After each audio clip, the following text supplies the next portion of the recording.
Dream Team, it's your boy D Neil back with another reaction video, guys. Here we are with Why Kali Did Not Come. We are on the Mahabharata episode 3. This one is longer, so we are going to break this episode down into 2 different parts.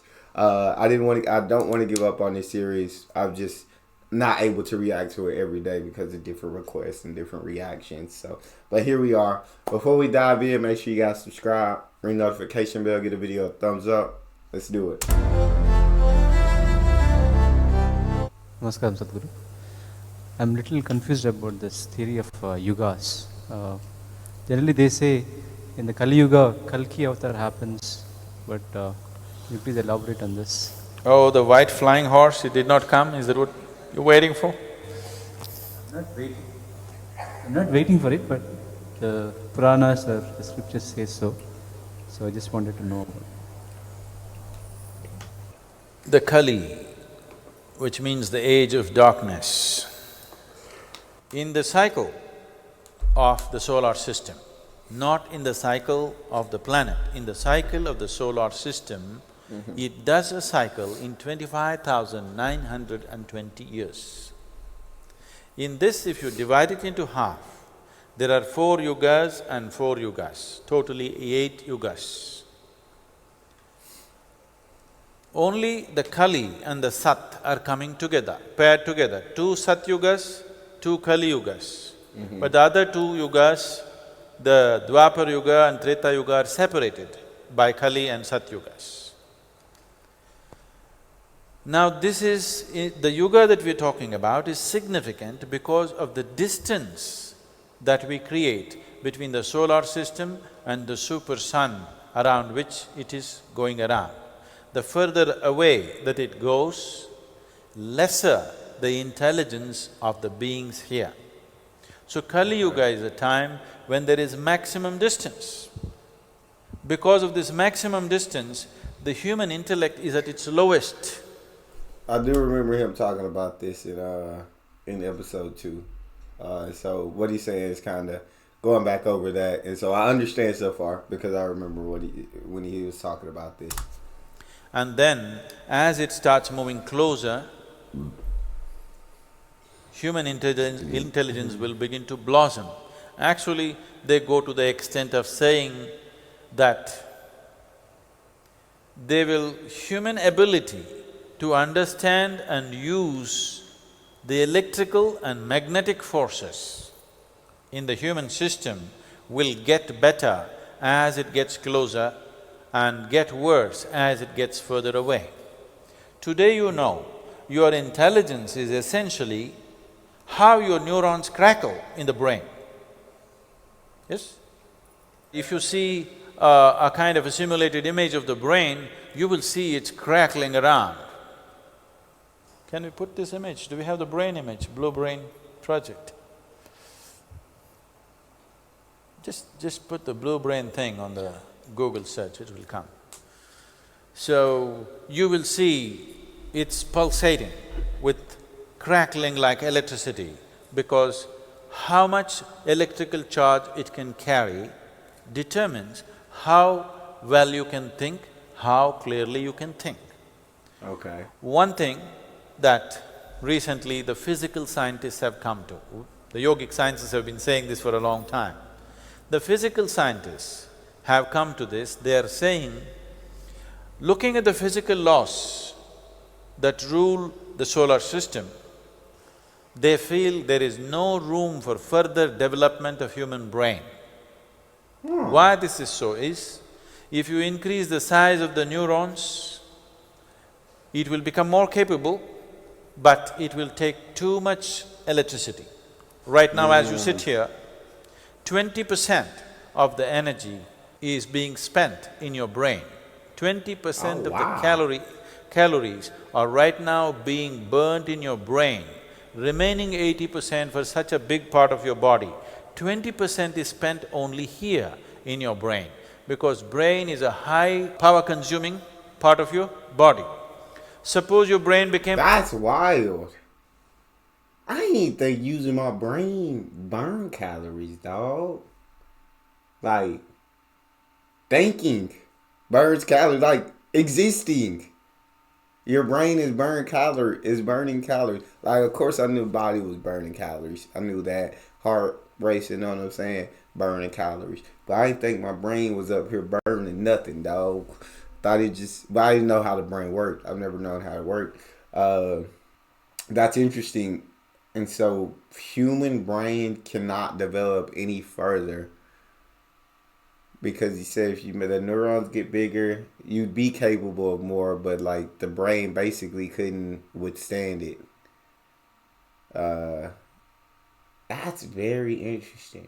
But I'm gonna need my brain. Hey, go ahead and burn a little bit more calories for you, boy, so I can keep the pounds off me, dog. Nah, but this is really dope. I think this is very interesting things that I did not know about.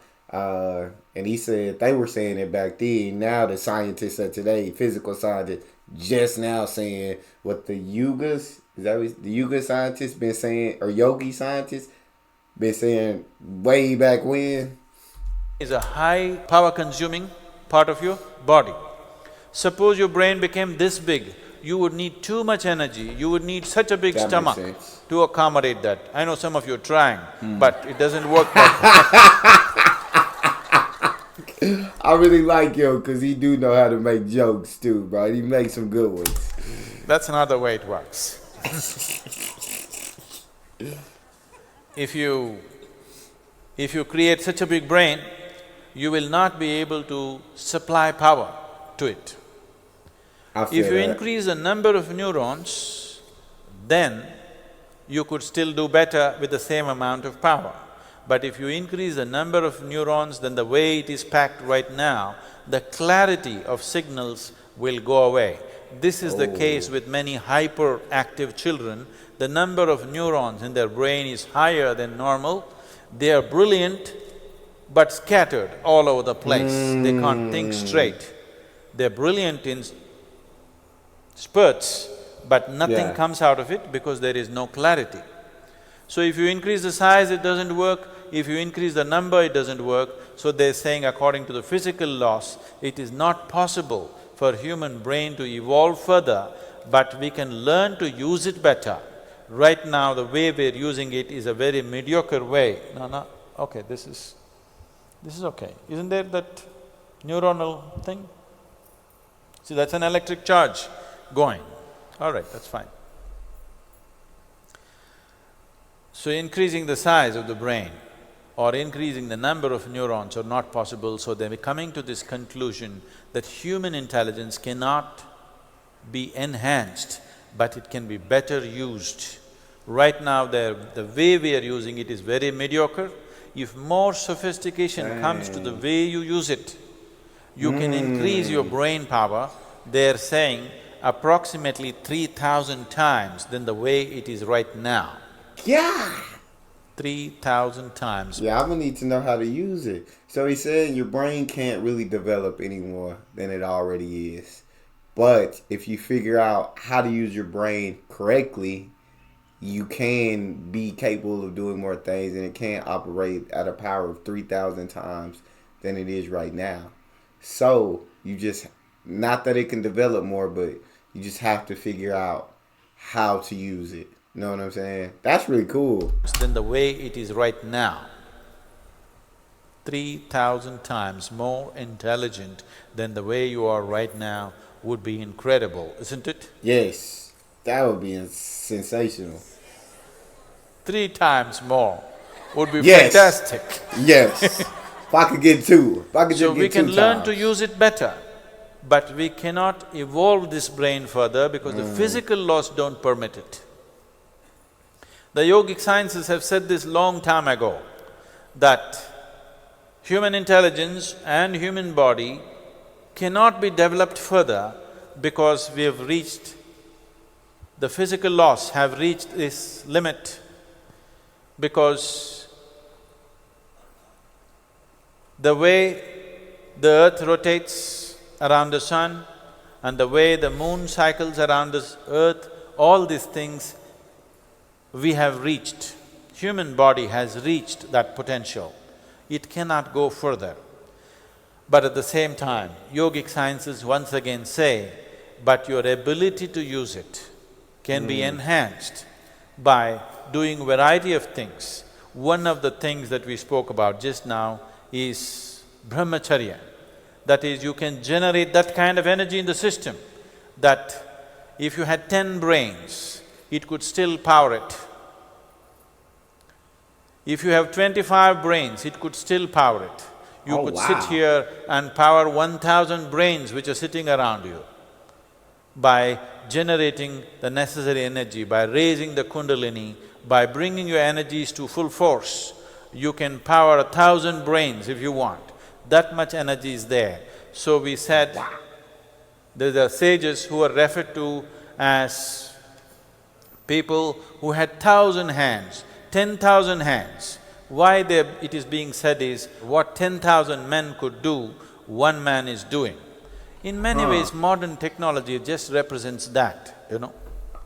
I feel that. But in a much more internalized way, a human being can be in such a way that his intelligence could cover for 1,000 people or 10,000 people or 1,000,000 people, because there is another way of generating more efficient energy within the system. The scientists are looking at how body generates energy in its normal condition, and they're saying, if you have a little bigger brain, you won't be able to supply power to it. But there are other ways to generate, and you don't need a bigger brain, you don't need more neurons, you need more energy. If you had more energy, more refined energy. I need to know how to get this refined energy going, cause this brain need to be thinking at 1,000 times what it is right now. It's thinking all the things you could possibly be capable of, dog.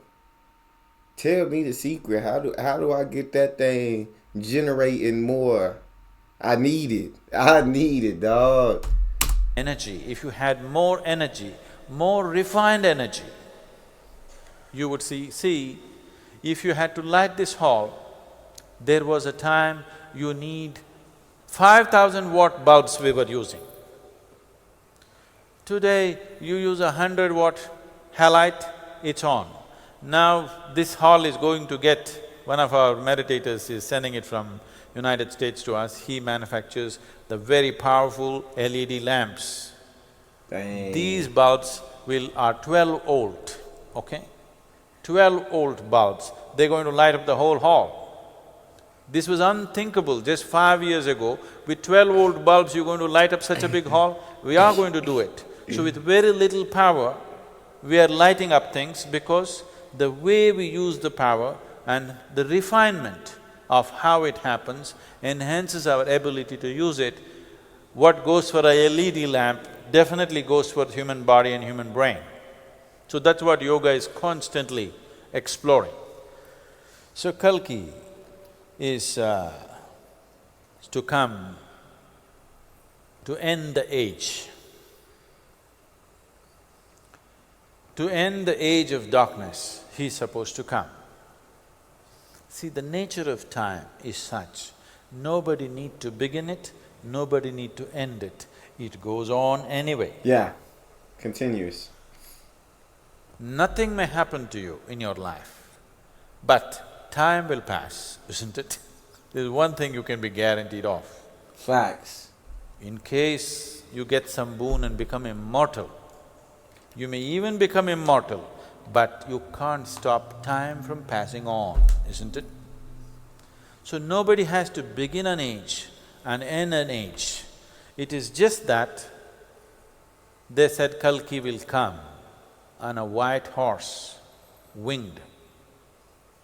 So if horse has wings, it's a no good horse. Horse should have good legs. No? Am I saying something wrong? A horse should have 4 good legs, that's a good horse. A horse which has wings is a lousy horse. Yes or no? Really? So obviously, they were talking about a white horse metaphorically, not as a horse. It is a metaphoric thing, that brightness will arrive. When the age passes, the darkness will move out and brightness will arrive, and it will destroy the darkness. I love that. I love that he breaks it down to make it more understandable, because a lot of the time when you read things, a lot of people take it literal, and sometimes it's hard for them to understand and pick out a metaphor. I know I struggle with it. When I see things, I'm like, are they literally meaning this, or is it a metaphor? Because depending on who you talk to, certain things can be interpreted so many different ways, and everybody sees the same words, but everybody has a different interpretation of what it actually means. And so sometimes it's a struggle at figuring it out. But I feel like he makes it very easy. I just really like listening to this guy. I really like listening to Guru. I think he's awesome, man. But we're going to cut part 1 on that one. That's all we got. Make sure y'all subscribe, ring notification bell, get the video a thumbs up. It's your boy D-Neil, out.